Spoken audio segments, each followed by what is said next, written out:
억지로 무리에 섞이려고 애쓰지 말고 스스로의 내면을 존중하며 내가 진정 가치 있다고 여기는 길을 선택해 나가는 것이야말로 나이가 들수록 더욱 행복해지는 핵심 열쇠입니다.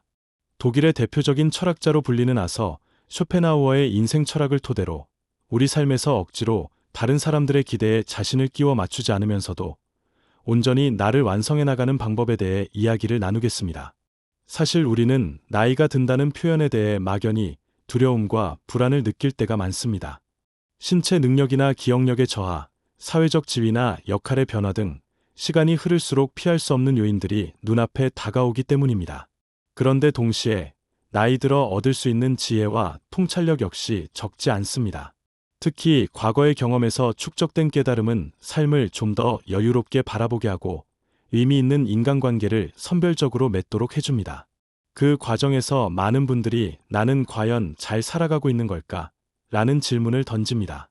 남들의 평가와 시선, 혹은 주위 환경에서 요구하는 역할에 몸과 마음이 지쳐가다가도 어느 순간 내면의 목소리를 듣게 되면 이제는 억지로 누구와도 잘 지내려고 애쓰지 않아도 되겠다라는 결심이 생기기도 합니다.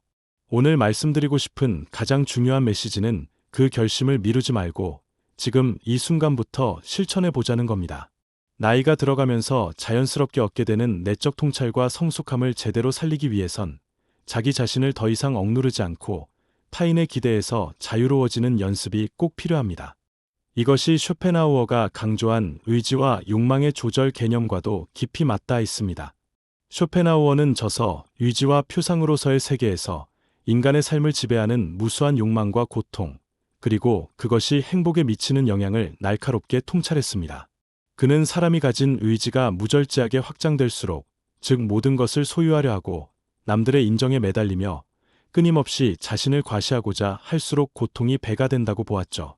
한편 자신의 내면을 성찰하고 그 의지를 적절히 다스릴 때, 즉 필요 이상으로 남에게 맞추거나 무언가를 과도하게 추구하지 않을 때 우리는 불필요한 괴로움을 줄이고 오히려 만족감을 키울 수 있다는 것입니다. 이러한 사상은 현대를 살아가는 우리에게도 여전히 큰 시사점을 줍니다. 나이가 들수록 내가 진정 원하는 것에 더 집중하게 된다는 사실은 많은 분이 어느 정도 공감하실 겁니다. 젊은 시절에는 여러 유혹과 기회가 많아서 이것저것 시도하며 때론 비교와 경쟁에 치우쳐 살기 십상이지만 어느 순간 과연 이 길이 나를 위한 길인가에 대해 진지하게 고민하게 되면서 내면에 집중하는 방향으로 시선이 옮겨집니다. 그렇게 내면의 소리에 귀를 기울이기 시작할 때 우리는 억지로 남에게 맞춰야 한다는 압박에서 조금씩 해방되고 스스로에게 더 솔직해집니다. 이 영상에서는 이러한 흐름을 더 구체적으로 정리해 보고자 합니다. 우선 20초가량 이내로 핵심 내용을 간단히 집어 말씀드리면 우리가 얻어야 할 무언가를 위해 과도한 에너지를 소모하거나 모두와 어울려야 한다는 강박을 내려놓는 순간 오히려 마음이 편안해지고 나이가 들수록 더욱 단단한 행복과 안정감을 체득할 수 있게 된다는 것입니다. 이제 본격적인 내용을 5가지 핵심 포인트로 정리해 드리겠습니다. 첫 번째로 자신을 타인과 비교하기보다 자기 삶의 고유한 기준을 세우고 그것을 지향해야 한다는 점입니다. 쇼펜하우어의 철학은 욕망을 완전히 없애야 한다거나 무조건 세상을 부정해야 한다고 말하지 않습니다. 다만 누구나 공통적으로 갖게 되는 타인의 인정과 시선에 대한 욕망을 절제하고 스스로 원하는 삶을 찾고 가꾸는 태도가 중요하다고 알려줍니다. 실제로 우리 주변만 보더라도 늘 남들이 뭐라고 할까를 가장 크게 의식하는 분들은 일상적 행복을 누리기가 쉽지 않습니다. 예컨대 직장에서 이 사람보다 성과가 뒤처지는 것 같아 불안하다. 저 사람처럼 높은 위치에 오르지 못하면 인생이 낙오되는 건 아닐까라는 생각에 사로잡히면 마음이 끊임없이 불편해집니다. 더불어 조금만 뒤처지는 듯하면 스스로를 저평가하고 난 안 되는 사람이야 라고 자책하게 되죠. 그러나 내가 진정 원하는 일이나 가치가 무엇인지를 미리 확립해두면 외부의 비교 기준에 흔들리지 않고 나만의 페이스를 유지하기가 훨씬 쉬워집니다. 가령 어떤 분은 재정적으로 넉넉하지 않아도 여유로운 생활과 잦은 여행을 최우선 가치로 두며 그래서 상대적으로 높은 직급 승진에는 큰 관심을 두지 않을 수도 있습니다. 또 다른 분은 반대로 더 큰 재정적 안정을 중시하여 열심히 승진 경쟁을 뛰어들지만 거기서 오는 성취감이 자신의 행복과 잘 맞는다면 그것 역시 좋은 선택이 될 것입니다. 결국 문제는 어떤 방향을 택하는가 보다도 그 방향이 내 진심과 맞아떨어지는가가 핵심입니다. 쇼펜하우어는 욕망 자체를 부정하기보다 욕망이 잘못된 방향으로 폭주하는 상황을 경계했습니다. 그 경계심을 갖추기 위해서는 내가 진정으로 원하는 것이 무엇이며 그것이 왜 나를 행복하게 만드는가를 명확히 인식하고 있어야 합니다. 그런 과정을 거치면 남들의 시선이나 기준에 내가 휘둘리지 않고 적절한 거리를 유지하면서 나의 길을 갈 수 있게 됩니다. 나이가 들수록 쌓이는 경험은 이 부분에서 큰 힘을 발휘합니다. 예전에는 저 사람보다 부족해 보이면 어쩌지? 라고 마음 졸이던 일을 이제는 그건 저분의 인생이고 내 길은 따로 있다라고 여유롭게 바라볼 수 있게 되는 것이죠. 두 번째로, 과거의 실패나 후회를 단지 후회의 대상으로 남겨두기보다 앞으로의 판단에 도움이 되는 지혜로 바꿔야 한다는 점을 강조하고 싶습니다. 쇼펜하우어의 철학을 보면 인간이 고통을 느끼는 주요 원인 중 하나가 되돌릴 수 없는 과거에 대한 집착이라는 부분이 눈에 띕니다. 물론 누구나 과거에 대한 후회가 있고 그때 내가 다른 선택을 했다면 지금은 어땠을까를 떠올리며 아쉬워할 수 있습니다. 하지만 이 후회가 지나치면 현재를 살지 못하고 미래를 설계하지 못하게 만듭니다. 이는 쇼펜하우어가 말한 의지가 일종의 잘못된 방향으로 발현된 예시라 할 수 있겠습니다. 즉, 시시각각 돌이킬 수 없는 일에 에너지를 쏟으면서 내 안에서 과거의 고통을 계속 되살리고 있는 것이죠. 하지만 우리는 과거의 실수를 계기로 더 나은 선택을 할 수 있는 힘을 기를 수도 있습니다. 예를 들어, 한 직장인이 내가 전에 다른 사람 말만 믿고 무리하게 사업에 투자했다가 실패를 겪었어. 그때 내가 좀 더 신중했어야 했는데 라며 자책만 한다면 현재와 미래의 기회를 얻기가 쉽지 않을 것입니다. 그러나 그 경험에서 나는 내 주관을 세우지 않고 휩쓸려서 판단했구나. 다음에는 더욱 철저히 조사하고 내 결정에 확신을 가진 뒤에 움직여야겠다라는 식으로 교훈을 추출할 수 있다면 과거의 실패가 오히려 성공으로 향하는 길잡이 역할을 하게 됩니다. 쇼펜하우어도 고통을 완전히 피할 수 없다면 그것을 최소화하거나 의미 있는 무언가로 전환하려 노력해야 한다고 시사했습니다. 특히 나이가 들수록 우리는 오랜 시간 동안 쌓인 여러 실패나 시행착오가 있습니다. 그 기억을 반추하며 우울함에 빠지기보다는 그로 인해 생긴 통찰이나 깨달음을 다시 정리해보는 것이야말로 성숙한 태도입니다. 예컨대 젊었을 때는 인간관계에서 지나치게 순진했다가 커다란 배신이나 상처를 받았다고 해봅시다. 그 사실을 오래 곱씹으며 나는 왜 그렇게 어리석었을까만 반복한다면 결국 자신을 점점 더 깎아내리게 됩니다. 그러나 그때의 나와 지금의 나는 분명히 다르다. 그 경험 덕분에 사람을 보는 시야가 넓어졌고 적절히 선을 그을 줄 알게 되었다라고 정리하면 이미 지나간 실패조차도 현 시점의 내가 더욱 지혜롭게 살아가는 자양분으로 활용할 수 있는 것이죠. 이렇게 과거를 단순한 흑역사가 아닌 가치 있는 학습 재료로 삼는 태도는 나이가 들면서 더욱 빛을 발합니다. 세 번째로, 외부의 인정에 매달리지 않고 자기 내면을 우선시하는 태도를 기르는 것을 말씀드리고 싶습니다.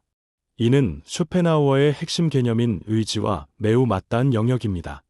그는 인간이 끝없이 더 많은 칭찬, 더 많은 관심, 더 많은 소유를 바라는 존재라는 점을 직시했고, 그로부터 벗어나거나 혹은 필요 이상으로 확대되지 않도록 조절하는 것이 중요하다고 역설했습니다. 실제로 많은 분이 어느 정도 나이가 들면 좋은 집, 좋은 차, 높은 직급을 이루고도 마음 한구석이 계속 허전하다고 하소연합니다. 겉으로 보기엔 완벽해 보여도 남의 시선과 사회적 기준에 따라 달려온 시간 속에서 진짜 자신이 무엇을 원하는지를 잊어버렸기 때문입니다. 더 문제는 그렇게 남의 인정을 추구하는 행동 패턴이 몸에 배면 잠시라도 관심을 받지 못하거나 결과가 기대치에 미치지 못했을 때 깊은 공허감에 휩싸인다는 데 있습니다. 이 점에서 쇼펜하우어가 말한 과도한 의지의 확장을 되돌아볼 필요가 있습니다. 그는 인간이 어느 정도 욕망을 가질 수는 있지만 그것이 지나치면 스스로를 파멸로 이끈다고 지적합니다.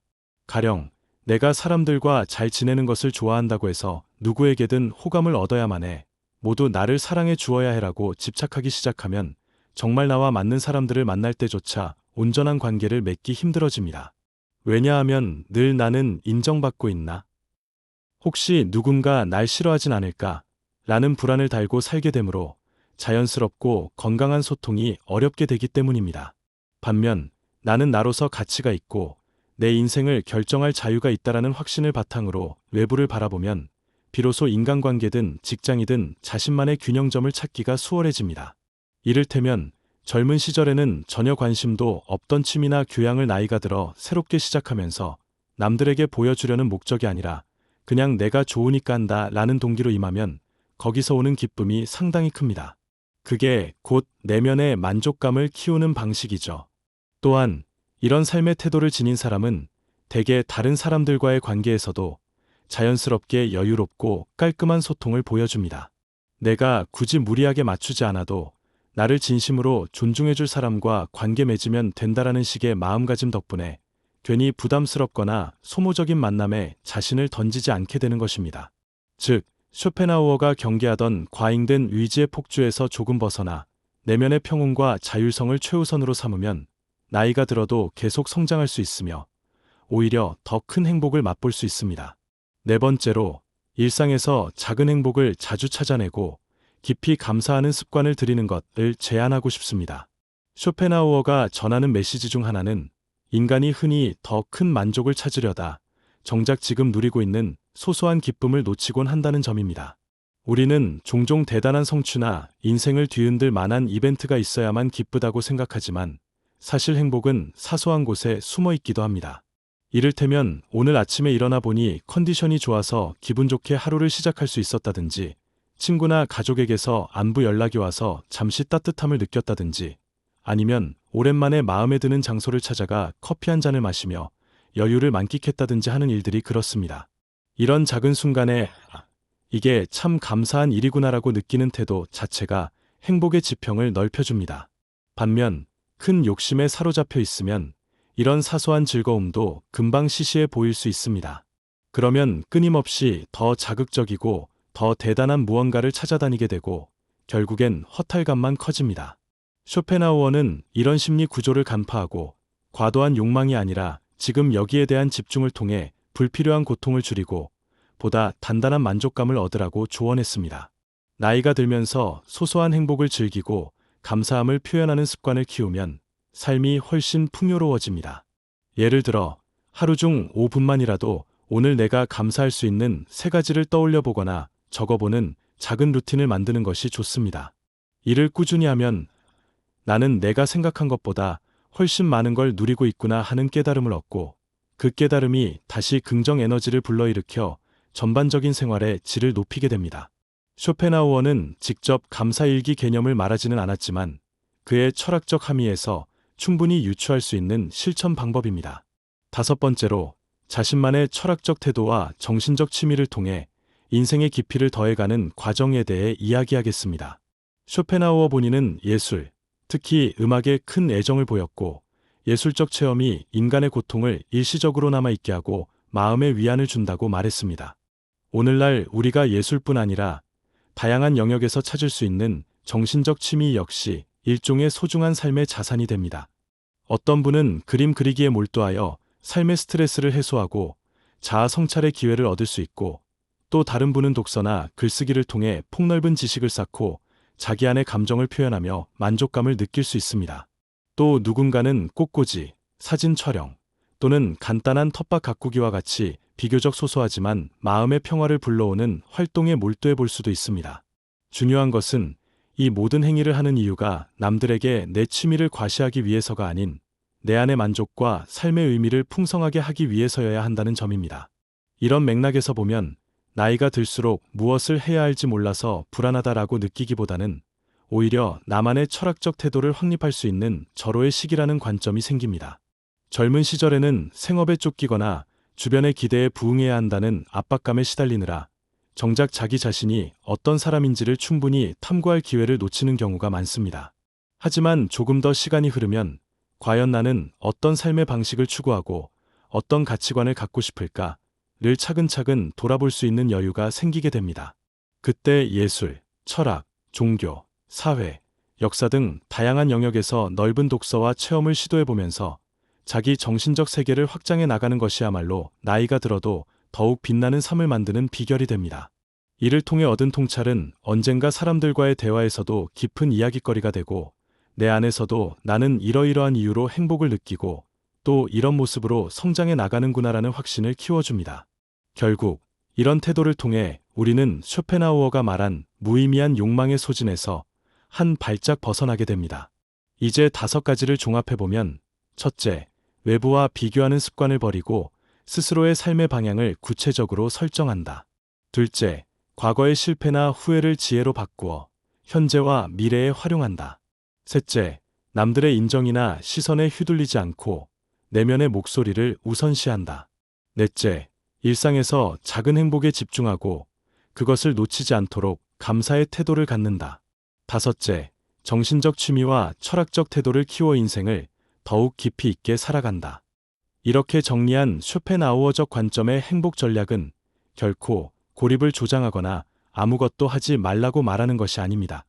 오히려 우리가 불필요한 경쟁과 거칠애에 사로잡힐 필요가 없음을 깨닫고 진정한 자기 성장을 위해 무엇이 중요하고 어떤 것에 에너지를 써야 하는지를 가르쳐주는 것이죠. 요약하자면 나이가 들어가면서 의도치 않게 느껴지는 소외감이나 외로움, 그리고 이제 내 인생은 정해진 게 아닐까 라는 두려움에 압도되지 말고 오히려 그 시기를 새로운 내면의 목소리를 발견하고 과거 경험을 활용하여 인생의 후반부를 더욱 빛나게 만들 기회로 삼으라는 이야기가 됩니다. 이쯤에서 시청자 여러분께 몇 가지 질문을 드리고 싶습니다. 혹시 지금까지 왜 나는 다른 사람들과 쉽게 어울리지 못할까? 라고 고민했던 적이 있나요? 혹은 나는 너무 뒤처져 있는 게 아닐까? 하는 불안감에 스스로를 괴롭힌 경험이 있으신가요? 그런 마음이 들 때 얻고 싶은 것에 대한 욕망이 너무 커진 것은 아닌가? 혹은 과거의 실수가 현재를 살지 못하도록 방해하고 있지는 않은가를 한번 점검해 보시기를 권합니다.